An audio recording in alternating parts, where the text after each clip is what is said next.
Orchestra, opened up the closet door. About to enter that gym life, gym rat society.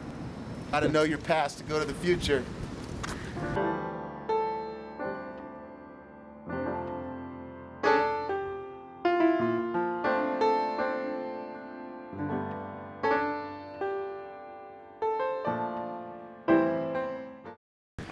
You know, it reminds me of a coffee shop.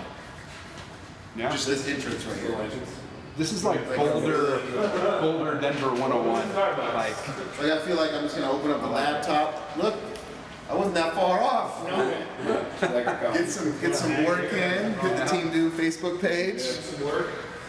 Yeah, I've been through all the phases of the CrossFit.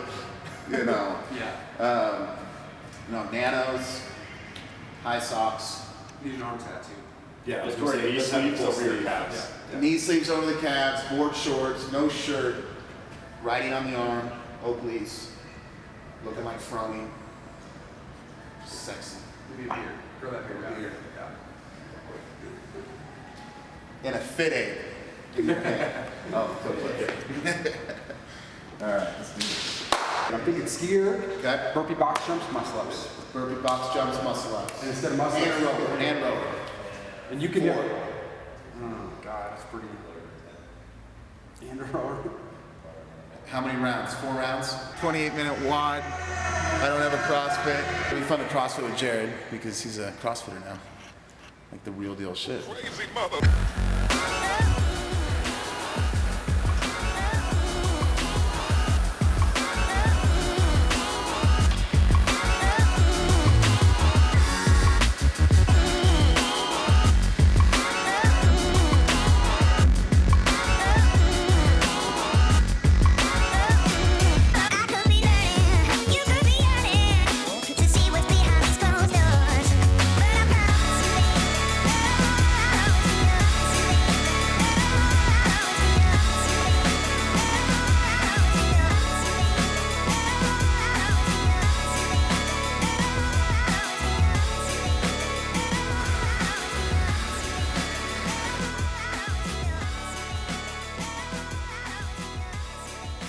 Trained what, 3 hours already?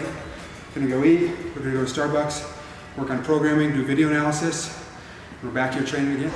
And we wake up tomorrow morning, have pancakes, and have an awesome day at the seminar at Wild Horizons CrossFit.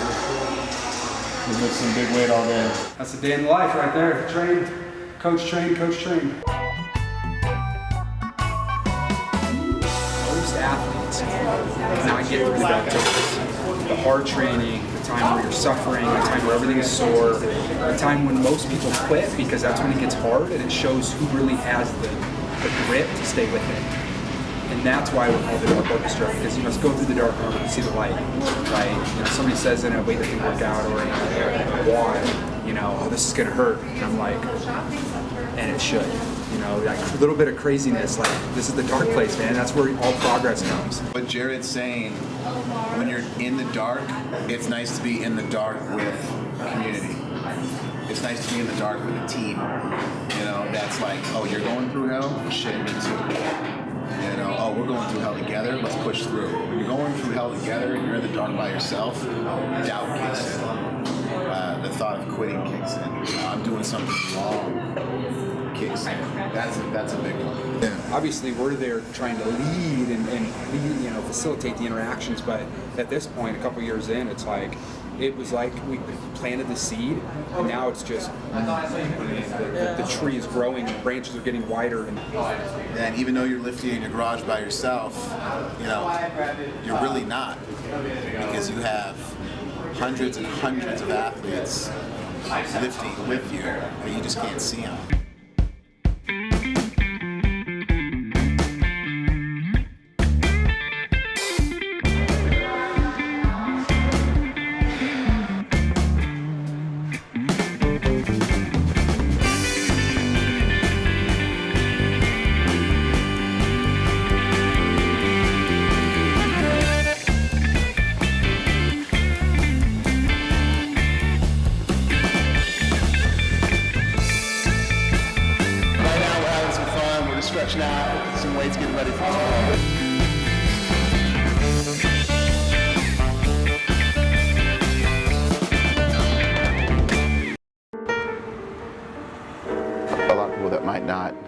like my antics, you know, they got to understand that I have to get that jacked up in order to lift these big weights, you know, because without that character I've created, that Jon North character, the weights aren't going to go up.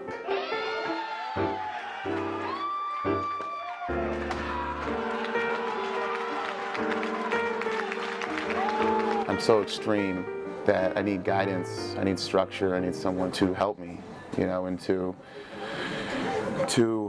guide me in the right directions, and that's what my wife does, and that's what obviously my son does, and my fans do at the Attitude Nation. You know, I've battled drugs and alcohol my whole life. Without my wife, you know, I would have never went to Sac State, you know, to join weightlifting. I would have probably quit a million times. I would have pulled out of the show already by now, but I am okay admitting that. You know, I mean, I don't sit here and try to act like Mr. Badass. Like, I'm weak. I would have pulled out of these shows. I would have quit weightlifting a long time ago. I just don't have it in me to be confident, because I'm not a confident person. I'm extremely insecure, and that's why the character of Jon North I've created on the platform, he's so confident. He's so, at times, cocky and arrogant and in your face, and Shankle yelling and bar slamming and C4 chugging. Shankle! That's a character I had to create because it's the exact opposite of who I am. You know, I mean, I'm a kid from room 2. I'm a drug addict, you know. I've failed in all aspects of life. It's only when I met my wife everything got better. That's why I think that everybody should have a great support group, you know, a good coach. And that's what's so great about coaching, is that's the high I love about it. It's that when they do better in the gym, I just know that they're doing better in life. You know, they're a better father, they're a better, you know, husband, you know, they're at their job, they're working extra hard because they're fit, they're strong, they're reaching their goals, they're getting more confident, they're happy, and it just carries over to everything in life. And knowing that you're a part of that you actually had a helping hand in changing this person's life is remarkable. It's a high that's untouchable. It's way better than just, you know, you as an athlete. It's self-fulfilling your own dreams. For everybody, I think it should be an overwhelming metaphor, you know, just the gym in general, about self-improvement. I'm here putting in an effort to achieve something, to improve something about myself, whether that's mental, whether that's physical, whether that's to lose weight, whether that's to gain strength, whether that's to hit a PR on this or that. I think it's in general, it's just a life circle. You go in, you work hard at something, you want to get better. You know, it's the same thing as going in, putting extra hours in at the office if you're an entrepreneur. You know, you go in, you do productive work, and hopefully you see results. And they might not come the first few months. You know, you might take a few steps back, you might feel more tired, maybe you have a little injury, you know, but eventually doing that over a long period of time, doing intentional work productively, you know, with your best effort, is going to produce results. It has to. So look, you got to get the syrup in the middle. See that? Look, that's a dry pancake. See, it's a trick right there. Look at this one on the bottom. Nothing. Dry. See, don't be fooled. There we go. We're having a cheat meal.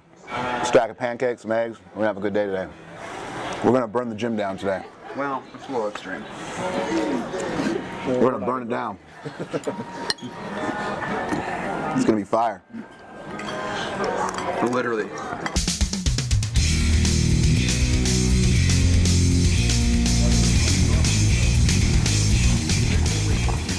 We're walking into a damn gladiator match right now. What are you guys doing?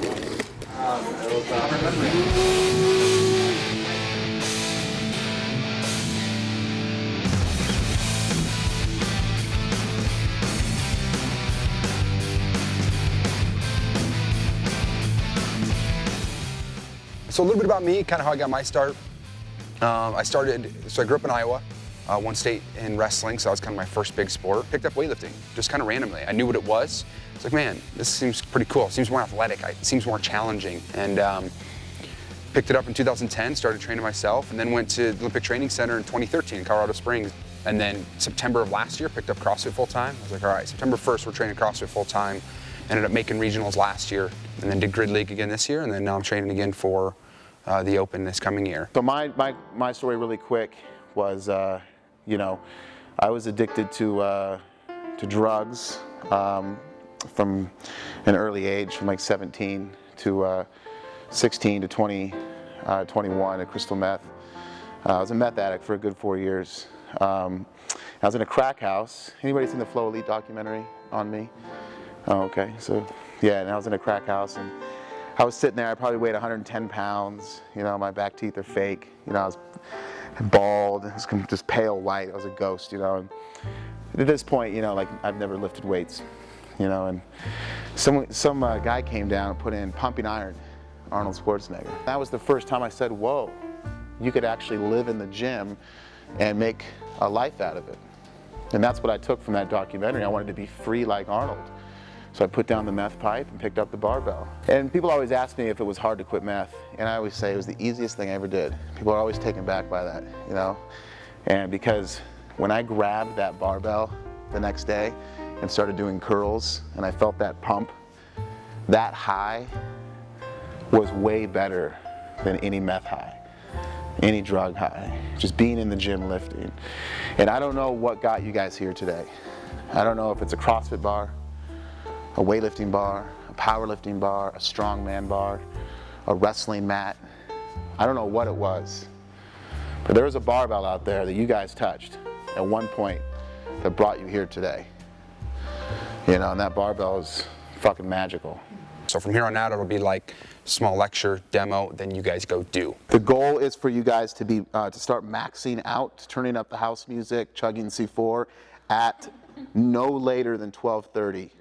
So that gives us 2.5 hours of technique work.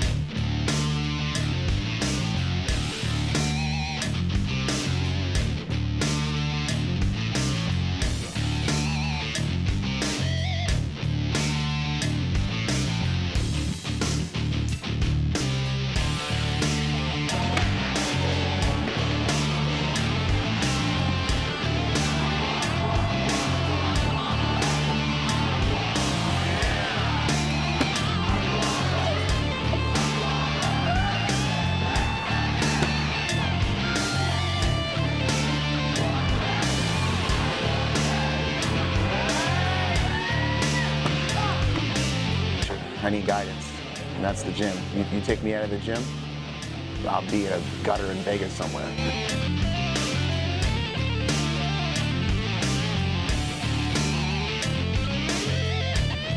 That's why I'm such a big advocate of just being a gym rat. Don't leave the gym. Do your work in the gym. Train in the gym. Do your recovery in the gym. Eat in the gym. Watch movies in the gym. Leash me to the platform. And that's why every single day I push athletes to train and compete. We must become gym rats.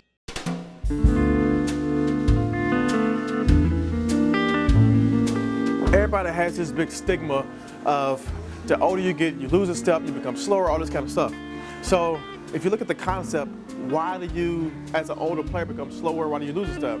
You have way more information, way more scar tissue, and different things that hinder you from accessing the muscles that you have or the mobility that you have. So what I'm doing to counteract that is I'm going to do different things to help increase my ability so I don't lose that step. Because playing in Carolina my first 7 years, you have to stay in shape, you have to be at a certain level of performance to stay, but it's always easier when you know you got a job going into the next year.